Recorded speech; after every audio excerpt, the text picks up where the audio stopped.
Welcome back to the Red Crew. It's your boy Chesko. We are here with Matthew. We're here to recap UFC 300. We're gonna go really fast through the prelims, early prelims and prelims, and then we will, give a little longer deep dive. The main card. To the main card. For the BMF title, we have Dustin Gaethje versus Max Holloway. So not to toot my own horn, but I think that the fight played out a little bit how I expected it.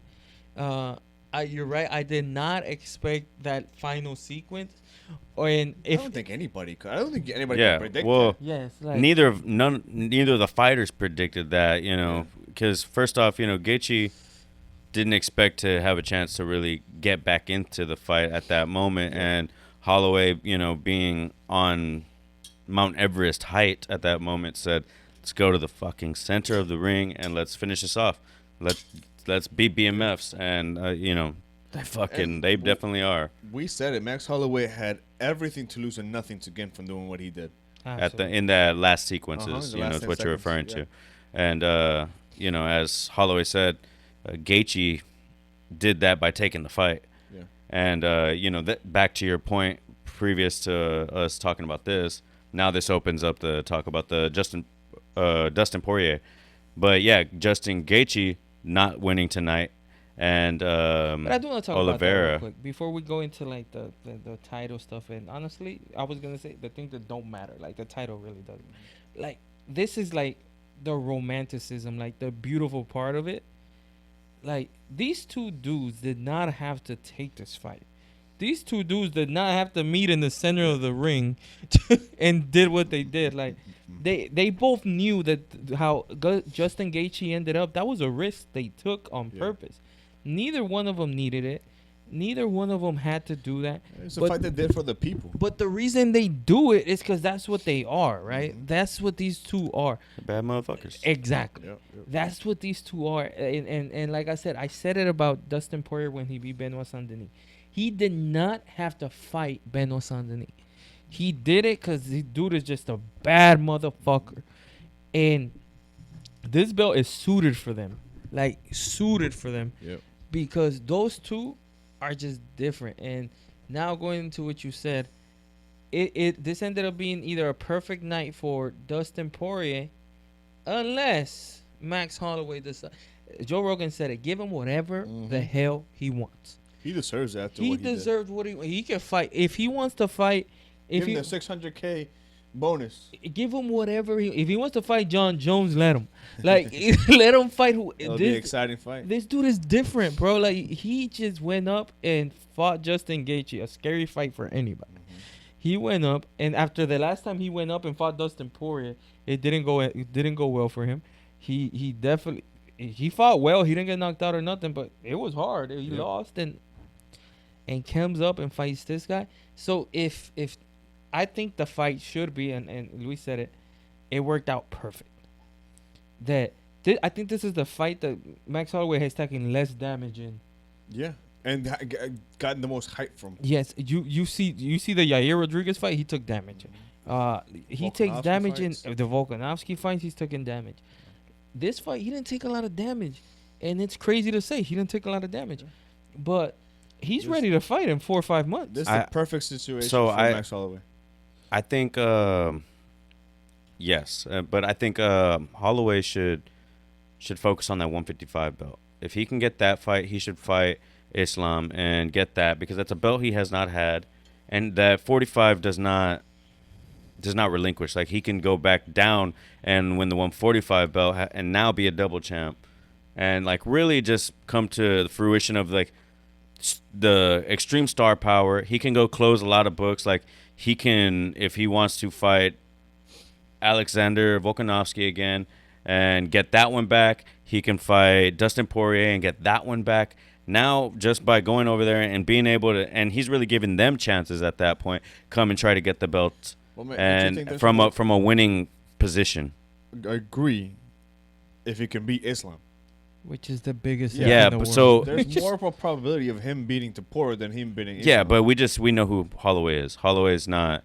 He's not here trying to take the safe fight. That's not what he did tonight. And he didn't do anything safe in that fight. He tried to finish the fight, the whole fight, And when he was winning, he did not do what, we'd say he should do, which is stay on his bike and jab and throw, punches and get out. And, that's what he was winning with. But at the end, still wanted to finish it. At the end, with 15 seconds left, said, let's meet in the middle and not take a step back. That's what they did, and he was a better boxer, better chin, and he ultimately landed the punch while winning majority of the rounds. So I'm with you. If he wants to give it to him, I think the best place to go to get to Poirier. Why? First of all, there's very few fighters that have nothing left to prove. He's one of them.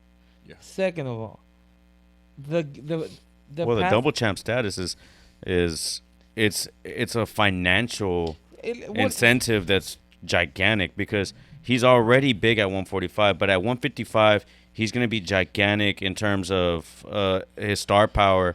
I mean, he'll overtake. But Max Holloway doesn't have that much time left. Hence why he needs to go for these opportunities because. But if he wins the 240, he wins the 145. Technically, he is double champ. So the thing is with fighting Islam right now, if he's ever gonna go for 155 champ, now's the time. Now that he's in his body, because he's gonna have to lose it again to go back down to 45. So if he's gonna go 155, go 155 now. Okay. And if you want, now that you have that belt. No, but let me paint you this. He did look good at 155. Oh, no, great. He looked great. No, and the amount of work that he had to do to get his body like that, it's a waste to go back down. Let me paint you this scenario because I painted this scenario to them. I said, perfect scenario for the UFC is Max Holloway beats Topuria. Sean O'Malley beats whoever he's fighting next, Corey Sandhagen, Merab, whoever. Max Holloway fights Sean O'Malley. Sean O'Malley wins. He becomes Conor McGregor at that point. If that scenario goes. So now, you're saying for the UFC, that's the best case scenario? That's for the UFC. Now, for Max Holloway, best scenario. Max Holloway goes and fights Topuria, wins the 145 belt. At the same time, Dustin Poirier fights Islam, finds a way to win that. He beats Islam. Dustin Poirier has the belt. Max Holloway fights Dustin Poirier, wins that. If I'm Max Holloway, if I'm able to do that, pull that off, I'll never put on a glove of MMA again. And I am retiring as the GOAT if I am able to do that. And that is a path that is realistic. That is a path that could definitely happen. Both of those are realistic. Which one? If he was to fight Sean or if he was to fight. Either way, those are the same things. I just think in terms of. But he retires as the GOAT. Honestly, well, like him and John Jones, like there is no better career if he is able to do that. Because, like you said, he gets double champ status. He was a BMF with or without this belt. Yes. Like, let's be honest. So I guess what it comes down to in terms of from Max's perspective is it more worth it for him to get more time to prepare his wrestling defense essentially to fight Islam, or is it more beneficial to get your body just ready? To fight the strikers. Well, yeah, but fighting the strikers, that's not what he does. He goes and he's trying to break ground. Like he said, I'm a fucking gladiator. I got time here. I'll fight you or I'll fight you. I don't care. Yeah. But when you think about business wise, I think beating Islam that's the one that will really solidify it. Just beating him, he's already the GOAT. Honestly, he's the greatest of all time. I disagree with that. It's not that he's not better. Like, Islam just hasn't grabbed the fans for some reason. Yeah, if you're gonna talk about business, you gotta see which one's the most popular fight. Trust me. being Dustin Poirier versus Max Holloway makes more money than Islam versus. Yeah, but my point is in solidifying his career, and then from there, my point is your body has to be in a specific type of shape to fight Islam because you're doing a lot of grappling. Yeah, you're pushing off. It's just you have to be very strong, and you have to be able to sustain that strength for 5 rounds because until you knock him out, you're not. And I think he's gone through all this work to build that strength to be able to fight somebody like Gaethje, and to what he did to Gaethje. I think he's living on top of the world right now. This is the mindset you need to be in. He's already in the body. He's already in the weight. Now you can fight Islam. You go down, you beat Topuria, you have not gotten any closer to being ready to fight Islam. Yeah. And now you got all these people that are ready to go fight for that 145 belt. And it's like you're already over here and you're already beating literally the guy that was probably going to go and fight fucking Islam again, who already lost to him. And it's like, at this point, you're right now on top of the fucking world. You need to just prepare yourself. Yeah, I would say the odds are against him fighting Islam, but who are the odds not against fighting Islam? So, his odds were against him tonight. If you go down to 145 again and try to come back to 155, that fluctuation in weight, it's you're losing the muscle you just built. But honestly, I would only, to me, it's like, again, the like the word worth or need. Max Holloway has to do nothing. That's a situation in a scenario in which that's what he wants to do. Exactly, whatever he wants to do. So again, we're all hypothesizing because we don't know what he wants to do, but like that's the question. That's why we said it. We started off saying whatever the hell he wants, give it to him. Now, me putting myself in his shoes, I don't know what the word is. I know how great Islam is. I do. There's just something that he's missing. Like there's a part of it. Okay, I get it. He's so good, and this is a compliment to him. He's so good at what he does that he takes so many elements of MMA out to benefit his fight. But I mean, he knocked out Alexander Volkanovski with a head kick. Yeah, absolutely. So I think that he's not what Khabib was. In terms of the one-dimensional fighter that was just so goddamn good. Yeah, with a head kick, but of a guy that had of a guy who was one. I think I would consider not the second one. The second one was 1 week's notice. The first one was a full camp, and the second one, and that's what I mean. But I'm not shitting on Islam. I'm not. The thing is, we know that there's star power to star power. His star power is off of greatness. You know, his star power is compared to Usman's. Usman was great. Now, there's a difference between what Usman was and what the guys like Dustin Poirier, Justin Gaethje, Max Holloway, Volkanovski. Those guys have an entertainment value that supersedes belts, supersedes rankings, supersedes everything. And Islam doesn't have that, right?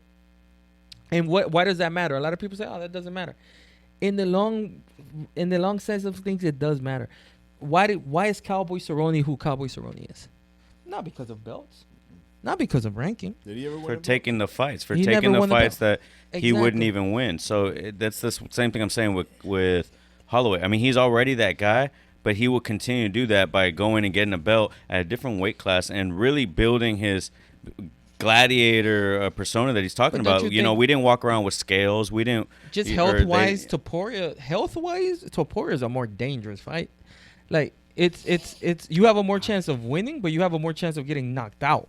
I mean, I think they're both equally dangerous, and I think Islam could fight Poirier, and that's still a dangerous fight for both of them. And when you're talking, one thing that was actually an exciting scenario is Holloway versus Sean O'Malley at some point, and that could actually happen even going the 55 path. You go the 55 path, become the champion there, assuming that. And then Sean goes and fights Poirier, wins that, and then Holloway goes down 45 and gets his belt back at 45, or fights for the belt at 45. It could still happen that way too. So I think, and that's what I mean. I'm sure that Max Holloway he said it. He called out both. He called out Poirier. He called out Islam. And I'm sure if tomorrow whoever Dana White calls for first, he'll take it. I'm sure of that. Absolutely. Now it's a belt. If we're talking about entertainment, what we want to see, what these guys do, is like, what's the over-under that you think that Sean O'Malley or Topuria, how many shots are they going to take on the first, like, how many wrestling shots are they going to take against Max Holloway? And I mean, none. If you're talking about who's who is a better chance of victory, yes, it is at 145. No, what I mean, what's a better chance of, what we love to see, like that stand in the middle, let's go, like, that entertainment aspect of it. Islam, there's a chance he shoots 3 times against Max Holloway in the first round. Yeah, I mean, I would say it's probable if he doesn't get him on with the first one. You know what I mean? It's like it's probably one because he got him on the first one. So and for the next 5 minutes, we're gonna have to watch Max Holloway trying to get up off the ground. But I think Max Holloway does have the style for it because he sits over that lead leg which allows him to sprawl better from those low shots. And then, you know, his boxing keeps his upper body away from him in terms of like the underhooks and, you know, the upper body takedowns and trips and stuff like that. His boxing's so good, it keeps that distance. So the only option is to go for his legs, but his legs kind of sit behind him to an extent, especially when he doesn't have to worry about leg kicks as much. But Islam just seems to be like a superior wrestler. Like Islam I would. Good. I mean, I wouldn't bet on Holloway on that one, unfortunately. You know, but I didn't bet on Holloway on this one, so doesn't say anything about that. And on this is like, for example, yes, I agree with you. Like Max will take whoever they offer him. That's just what he does. I would prefer to be what you call it, Topuria. I would prefer it to be Topuria because I think it opens up more. I think that if he wins, which that it's more of a probability, because let's just say as betting guys, right? If he fights Topuria, it's a 50-50 fight. He can win, he can lose, right? Because Topuria is really good. If he fights Islam, I would say it's 70-30, 60-40 towards Islam. If he loses that fight, we're back to kind of where we're here, which is not a bad place. It's just like, who does he want to fight? Does he want to keep fighting? Now we're looking at the Dustin Poiriers. Now we're looking at whoever, maybe, you know, Josh Emmett type guys, like those type guys. If he beats Topuria, which is more probable, now we're looking Volkanovski again. We're looking Islam, that's open. We're looking Sean O'Malley, that's open. All of that opens up. I think that actually would probably be what would happen. I think that if Topuria takes that, then Sean O'Malley's going to call out Holloway, and Holloway's going to take all of that opens up. So, yeah, that, you know, in terms of wanting to see that fight, I think I can go with you on the 145 path because I do want to see that fight. And I do think that is the biggest money for him, is him fighting Sean O'Malley, super fight as the world champion, defending world champion. That is the best path for him in terms of financial gain. And I'll tell you this, what I am scared of. I will pull back on my... Sean beats Max Holloway to become the new BMF. Champ. Like who that's perfect for the UFC. Good point. Very good point. 2 belts up for the fucking. But if I'm being honest, what you call it, I am scared that I don't think there's a chance we don't see Justin Gaethje again. That knockout was sad. And not just because of the knockout. First of all, again, the same things. Just too many fights in order to get him to the belt again. Yeah, and nothing left to prove. And he was already talking about, and he's going to fix his nose again, and I'm going to go break it again, because any fight he fights, I mean, his style isn't like Holloway where his head moves. I mean, he swings, and when he moves his head, he actually more so puts himself in danger. I was calling for that left kick over and over because he would hang right. And, you know, it was the same thing that when Dominic Cruz got caught by Chito Vera. Yeah. They do these hard slips, and caught him on the hard slip. Same thing with Kamaru Usman on the hard slip, got caught with the kick and got knocked out. Leon Edwards champion. And like I said, nothing left to prove. Like this takes nothing away from Justin Gaethje. Justin Gaethje is what he is. He's a Hall of Famer. He is a beast. He's a monster. But it's too hard of the pathway now to the championship, I think. Yeah, I think he was expecting to get there quicker and then retire if he won. I think he won this. If he won this, he was definitely next for the title. And it's just not happening no more. Now he has to go fight Sarukian. He has to go fight like a whole bunch of guys. He has to take a fight like Poirier where he's fighting one of the guys. And it's like, do you need to do that? Yeah. Even if you win that fight, doesn't guarantee anything. Like, so I think that it might be the end for Justin Gaethje, which is not a bad thing. The dude had a stellar career. It's pretty bad for us, I will admit. It sucks. It sucks. But it's like when you fight those type of fights, or wait it out. Maybe just fight one a year and fight big money fights. Go on the Nick Diaz big money fight. Yeah. Money diet. You know what I mean? Fight. Go up to 170. No, not that. I mean, fuck it. If it gets you paid, fight whoever the fuck you want. Go up to 170. Fight somebody up there. A big money fight there would make sense. Like, go fight Covington. Go fight. Yeah, let's not do that. A big money fight or somebody who comes. If Nate I mean, he could fight Covington. We just saw. I mean, a weight change that I didn't expect.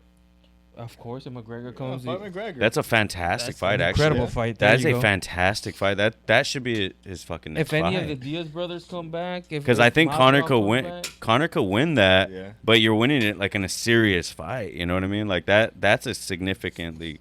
Yeah, those type of fights. Idea. Yeah, fantastic. Don't go fight Sarukian. Don't go fight like those. Do what the original BMF did. Exactly. Conor would take that fight.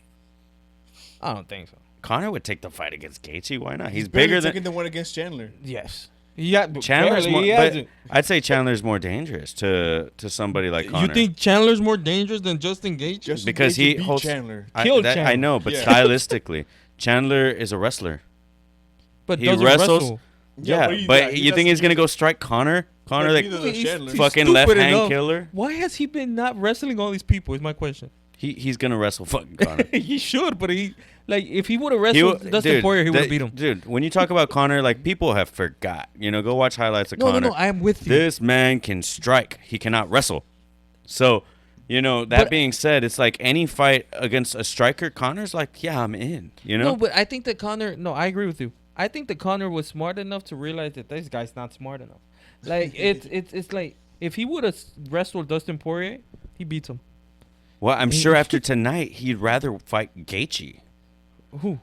Conor. He's like that's somebody that gets knocked out. Yeah, but somebody that gets knocked out and doesn't wrestle, and he can wrestle, but he does not wrestle. Fight for the next 6 months. Who's that? Gaethje. Neither's Conor. Conor might fight in December. In 3 years. I thought he was supposed to fight in. I thought he was fighting in the summer. Yeah. I thought he was fighting 3 years ago. Like, was it fight week? Yeah, well, that's it. Right after he broke his leg, I was like, he's gonna come back and fight. He's international fight week. Yeah. Who's that? I think Conor and Gaethje. I'm sorry, Conor and Chandler are international fight week. I find that hard pressed, but I hope you're right because I've been waiting. Because I love Conor. I love Conor. I love his fighting style. I'm like, if Conor loses, I think we never see him fight again. Let's start there. If he does win, Gaethje makes the most sense. Like, because Gaethje is a fight that he can win. He can win both of those. Let's be quite honest. But if Chandler decides to wrestle, round, he ain't beating Gaethje. I'll say that. Huh? If the fight goes past the first round, he ain't beating Gaethje. Like, what hurts Gaethje? I think he's got about 3 rounds in the tank. But what has hurt Gaethje in history is pace, and Chandler. I mean, McGregor can put up on pace, but can't keep it. But he does in striking fights. It's when people push his wrestling. That's when he can't. He gets too tired when he wrestles. Like. And then, of course, the time that you saw him tired striking was Nate Diaz. Like, Nate Diaz tires out fucking everybody. He'll tire out a fucking... But Gaethje has a pace to him, too, that's crazy. Like, so I think that... But McGregor can win that fight, but I think that makes sense. But that's the type of fight Gaethje has to take. And if you take those fights and you end up in for the title, perfect. If you don't, you don't. Nate Diaz. Like, there's a perfect fight right there. Boom, money. But Nate Diaz not in the UFC yet. No, that's what I said. I'm like, go up to 170 and fight those guys. Fight if the Diaz brothers come back, fight them. If Masvidal comes back, fight them. You can't fight Usman, but fight those guys at 170. Fight maybe money fights at 155. Yeah, that's all Gaethje has to do. He doesn't have to go fight Beneil Dariush and yeah, those fights are. I don't think anybody cares to see him anyway. So it's like. And if you win enough of these fights with like these small people, they'll just put you to the top. Like, all right, go fight number 3. If you win number 3, we'll give you another title shot. So you can go fight. I don't want to say wash-ups, but these money fights, and they will still add up and still get you the same result. If you know. We told Luis, like, we think that 135 is the most stacked division, right? 155 to me is the second. Like, to me it's 135, then 155, and to me that's kind of. I mean, 170 is stacked too. Like 170 is really stacked. It's just like there's a difference. Welterweight. The thing about welterweight, I think there's the fights that are like the championship fights, like the top 5. There's no star power, and all the star power lives like on the unranked. It's good, but there's no star power. You're right. There's fun fights at 170. Kamaru Usman, Bilal Muhammad, Shavkat Rakhmonov, Colby Covington, Jack Della Maddalena, Gilbert Burns, Ian Machado. Stop there. Yeah, there's no star power. There's Magdalena. They're working on him. He's not good enough. Huh? He's not good enough. I mean, he knocks out. He barely beat Holland. No, he just beat he barely beat Holland. Gilbert Burns was. Yeah, like for example, that's why they brought in what's his name, the MVP. Like that division has no star power, and it's good, but like Bilal Muhammad, who everybody hates for some reason. Fucking good. He's really good, but like again, honestly, the star power is in striking. If you're not a good striker, you're not gonna have the star power. You don't even. Well, Magdalena's a fucking boxing expert. He's a fantastic boxer. And that's the thing. He just doesn't talk very much, and that's what you don't have. That's the problem with 170. It's full of wrestlers, so it's hard to get up there. Yeah, for him to get up there, I don't disagree with that. It's full of wrestlers. Well, if he can go straight to Leon Edwards, he has a chance. Yeah, exactly. And even then, skip these other guys that are very hard fights and go straight to Leon. Yeah, that's how I usually let Leon beat all of them and then fight Leon. Yeah. When Leon beats Bilal, you're starting to have a chance. Yeah. Please like, comment, subscribe. Everything's on the description, right? Yeah. TikTok, Twitch, Instagram, YouTube, everything. Thank you. Like, comment, subscribe. See you next time. Peace.